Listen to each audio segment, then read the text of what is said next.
Hello friends, study with bank के current affair session में आपका स्वागत है। ये current affair SSC, banking, railway, state PCS, CDS, CAPF, NDA और अदर कॉम्पिटिटिव एग्जाम आदि में सहायक होंगे। आज की डेट है 14 नवंबर 2020। तो चलिए आज का करंट अफेयर शुरू करते हैं। आज का पहला प्रश्न है, हाल ही में कौन से राज्य ने सरना संहिता पर एक प्रस्ताव पारित किया है? Option A Jharkhand, option B Chhattisgarh, option C Orissa, option D Bihar.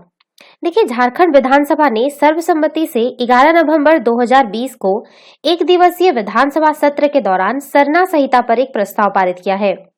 Jharkhand सरकार द्वारा पारित किया गया यह संकल्प वर्ष 2021 की जनगणना में सरना को एक अलग धर्म के तौर पर शामिल करने का प्रयास करता है। यह सरना संहिता झारखंड के आदिवासियों के लिए बहुत महत्वपूर्ण है और इसलिए वहां की राज्य सरकार ने सरना संहिता से संबंधित प्रस्ताव पारित किया है।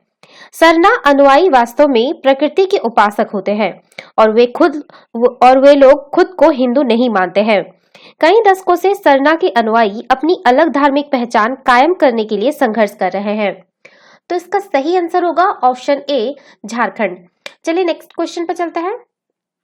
हाल ही में केंद्र सरकार ने कोविड सुरक्षा मिशन के लिए कितनी राशि प्रदान करने का निर्णय लिया है? ऑप्शन ए 1000 करोड़ रुपए, ऑप्शन बी 500 करोड़ रुपए, ऑप्शन सी 700 करोड़ रुपए, ऑप्शन डी 900 करोड़ रुपए। देखिए, वित्त मंत्री निर्मला सीतारमन ने कोविड सुरक्षा मिशन के लिए एक नए प्रोत्साहन पैकेज के हिस्से के तौर पर भारतीय कोविड वैक्सीन के अनुसंधान और विकास के लिए जैव प्रौद्योगिकी विभाग को 900 करोड़ रुपए की आर्थिक सहायता प्रदान करने की घोषणा की है। इस मिशन के लिए लगभग 3000 करोड़ रुपए की निधि की व्यवस्था की गई है। कोविड सुरक्षा मिशन के तहत एक बार कोविड वैक्सीन का निर्माण होने के बाद देश के सभी लोगों को यह टीका किफायती दामों पर उपलब्ध करवाने की भारत सरकार की योजना है। इस राशि का उपयोग कोविड वैक्सीन के निर्माण की प्रक्रिया में यथासंभव तेजी लाना है ताकि जल्दी से जल्दी यह टीका साधारण लोगों के लिए उपलब्ध हो सके। तो इसका सही आंसर होगा ऑप्शन डी 900 करोड़ रुपए। चलिए नेक्स्ट क्वेश्चन पर चलते हैं। हाल ही में 2021 के लिए मूडीज ने भारत की जीडीपी वृद्धि का अनुमान संशोधित करके कितना कर दिया है? Option A 7.9%, option B 8.6%, option C 9.1%, option D 9.8%। देखिए, जैसे मूडीज इन्वेस्टर सर्विसेज, जिसे अक्सर हम लोग मूडीज के तौर पर भी जानते हैं, मूडीज कॉर्पोरेशन का एक बॉन्ड क्रेडिट रेटिंग का कारोबार है। कंपनी का यह नाम उसकी पारंपरिक लाइन और उसके ऐतिहासिक नाम का प्रतिनिधित्व करता है। मूडीज इन्वेस्टर सर्विसेज देश दुनिया की विभिन्न वाणिज्यिक और सरकारी संस्थाओं द्वारा जारी किए गए बॉन्ड पर अंतर्राष्ट्रीय वित्तीय अनुसंधान के अनुमान प्रदान करती है। मूडीज ने 12 नवंबर 2020 को भारत के जीडीपी पूर्वानुमान को बढ़ाकर वर्ष 2020 के लिए -8.9% संकुचन किया था, जिसका पूर्वानुमान जो था पहले कितना था 9.6% था, फिर 9.6% था। और बात करते हैं ये 2020 के बारे में, ध्यान रखिएगा, ठीक है। 2020 के बारे में बात करें 2021 के बारे में, 2021 के बारे में तो उसका पहले का पूर्वानुमान था 8.1%, लेकिन अभी जो वो अनुमान लगा है 8.6%, ठीक है। तो इसका सही आंसर होगा ऑप्शन बी 8.6%। चलिए नेक्स्ट क्वेश्चन पर चलते हैं। हाल ही में कौन से देश ने सेवानिवृत्त सैनिक कर्मियों को सहायता प्रदान करने के लिए एक नया कानून अपनाया है? Option A Japan, option B दक्षिण Korea, option C Bangladesh, option D चीन। देखिए, चीन ने एक नया कानून अपनाया है जिसका उद्देश्य देश के सेवानिवृत्त सैन्य कर्मियों को बेहतर सहायता प्रदान करना है। इस कानून के तहत युद्ध में भाग लेने वाले पूर्व सैनिकों के लिए विशेष वरीयता के आधार पर उपचार सुनिश्चित करने के लिए एक राष्ट्रीय प्रणाली की व्यवस्था की जाएगी। यह कानून आगामी 1 जनवरी 2021 से लागू होगा। यह कानून लागू होने पर देश के मौजूदा 57 मिलियन पूर्व सैनिकों को इसका लाभ मिलेगा। इस कानून के तहत पूर्व सैनिकों को अपना छोटा मोटा कारोबार शुरू करने के लिए भी कम दर पर ऋण प्रदान किया जाएगा। तो इसका सही आंसर होगा ऑप्शन डी चीन। चलिए नेक्स्ट क्वेश्चन पे चलते हैं। हाल ही में कौन से देश के अग्रणी विश्वविद्यालय ने संयुक्त रूप से आईआईटी गुवाहाटी के साथ एक जल केंद्र शुरू किया है? Option A Germany, option B Britain, option C Japan, option D Australia. देखिए, भारतीय प्रौद्योगिकी संस्थान गुवाहाटी और यूनिवर्सिटी ऑफ वेस्टर्न सिडनी ने संयुक्त तौर पर ऑस्ट्रेलिया भारत जल केंद्र का शुभारंभ किया है। ऑस्ट्रेलिया भारत जल केंद्र ऑस्ट्रेलियाई और भारतीय भागीदारों को जल संरक्षण के क्षेत्र में अवसरों का पता लगाने और अनुसंधान तथा शिक्षा के क्षेत्र में दीर्घकालिक सहयोग स्थापित करने में सक्षम बनाएगा।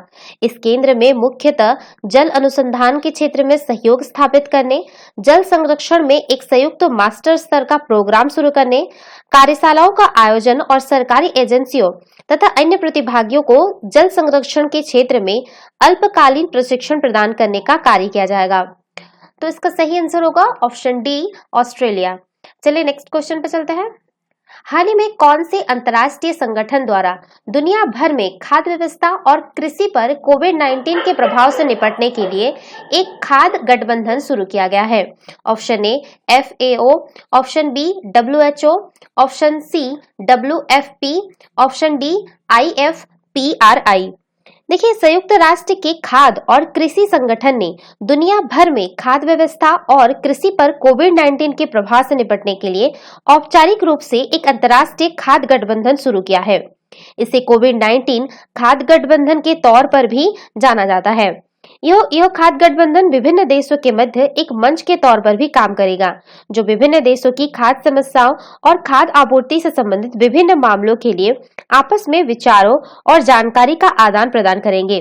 अभी तक पूरी दुनिया में जो है 35 ध्यान रखिएगा 35 देश ही इस गठबंधन में शामिल हो गए हैं। बात करते हैं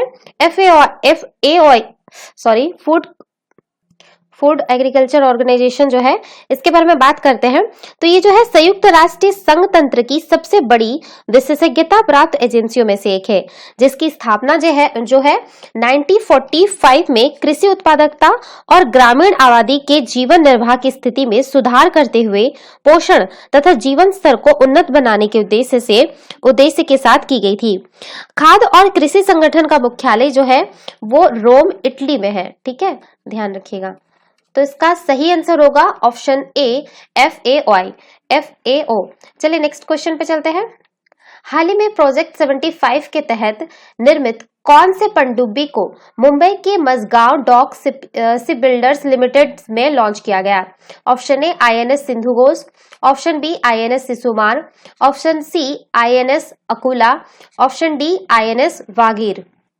देखिए, हाल ही में प्रोजेक्ट 75 के तहत निर्मित 5वीं स्कॉर्पियन पनडुब्बी INS वागीर को मुंबई की Mazagaon dock ship builders limited में लॉन्च किया गया। भारत के पनडुब्बी कार्यक्रम को बढ़ावा देते हुए पोत निर्माण इकाई MDL ने इन पनडुब्बी का निर्माण पूरी तरह से मेक इन इंडिया के तहत किया है।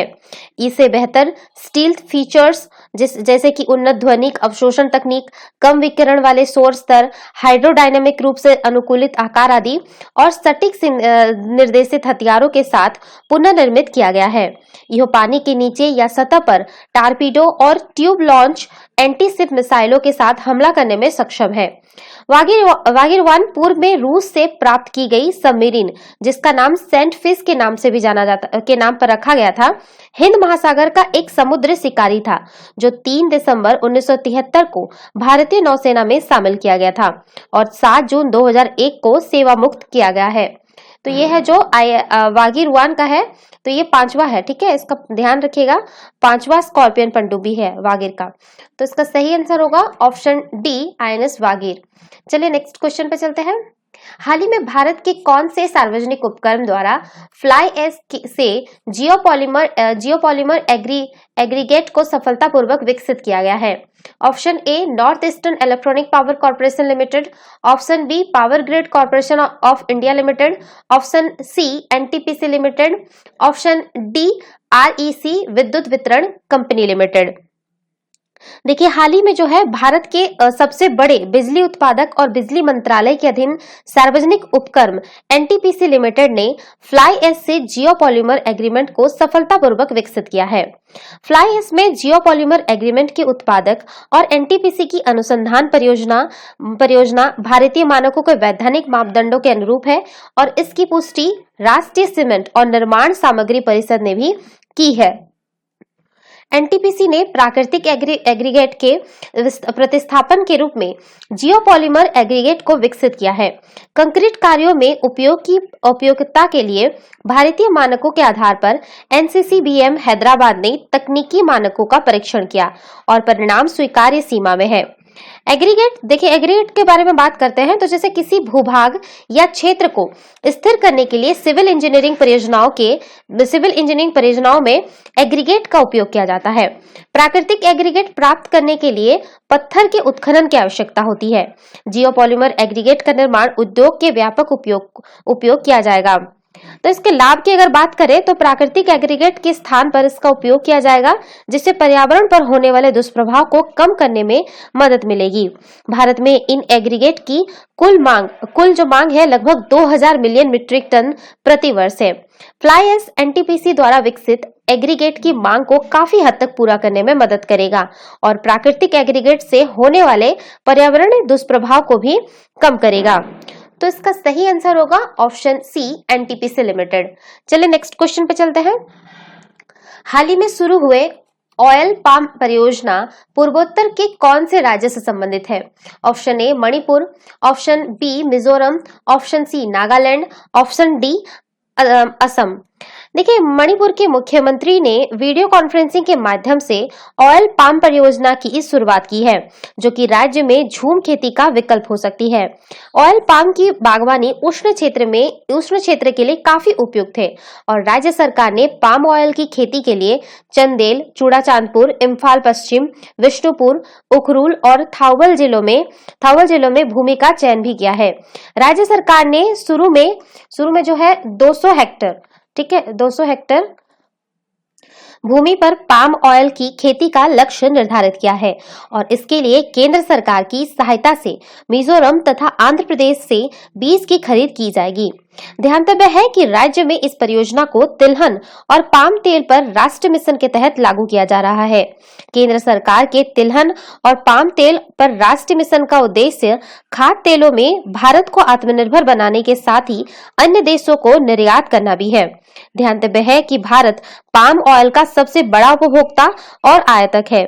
भारत में पाम ऑयल की खपत वर्ष 2001 में 3 मिलियन टन से बढ़कर वर्तमान में लगभग 10 मिलियन टन हो गई है।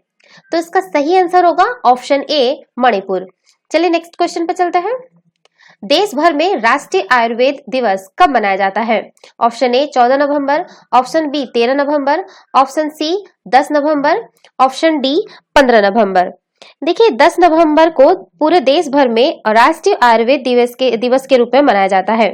भारत में जो है वो प्रत्येक वर्ष धन्वंतरी दिवस, जिसे हम धन्वंतरी जयंती, जिसे धनतेरस भी कहते हैं, के अवसर पर राष्ट्रीय आयुर्वेद दिवस मनाया जाता है, जिसकी जो शुरुआत हुई थी वह वर्ष 2016 में आयुष मंत्रालय द्वारा की गई थी।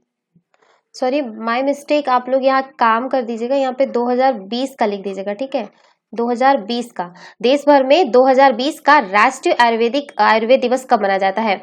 जस्ट बिकॉज कि ये आपका जो है ये धनतेरस के दिन ही मनाया जाता है, तो इसीलिए धनतेरस तो ये नहीं है कि इसी साल जो है आपका 13 नवंबर को इस बार धनतेरस पड़ा था, तो हो सकता है अगले साल कुछ और है या पिछले साल कुछ और रहा था, तो इस कारण जो है इसका डेट इधर उधर होता रहता है।